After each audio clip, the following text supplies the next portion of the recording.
నమస్కారం. ఇప్పటివరకు అంతా సీరియస్గానే కవిత్వం చదువుతున్నారు. కొంచెం ఆహ్లాదకరంగా నేను చదవాలనే ఉద్దేశంతో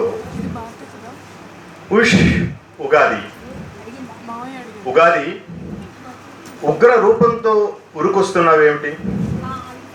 నువ్వెప్పుడు కరెంటు కోతను భుజాన వేసుకొని దోమల్ని వెంట పెట్టుకొని వస్తావేమిటి?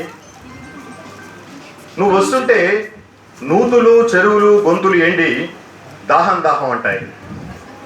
రైతుల గొంతుకలు తడారిపోతాయి. ఇప్పుడు నా గొంతు కూడా తడారిపోతుంది.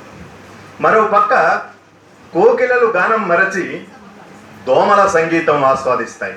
మరో పక్క కోకిలలు గానం మరచి దోమల సంగీతం ఆస్వాదిస్తాయి. మామిడి పిందెలు ఉడికెత్తిపోతాయి. వేప పువ్వు ముఖం వెలవెలబోతుంది. పంకాలకు రాత్రి పగలు బుర్ర గిర్రున తిరిగిపోతుంది. గొడుగులు బూజు దులుపుకొని మలమల మాడిపోతాయి. మనుషుల ఒళ్ళు పేలాల్లా పేలిపోతుంది.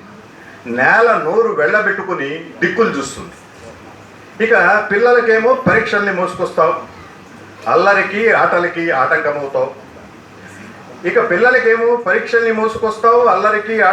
ఆటంకమవుతావు. ఉగాది మరి నువ్వు వస్తే ఆనందం ఎక్కడిది?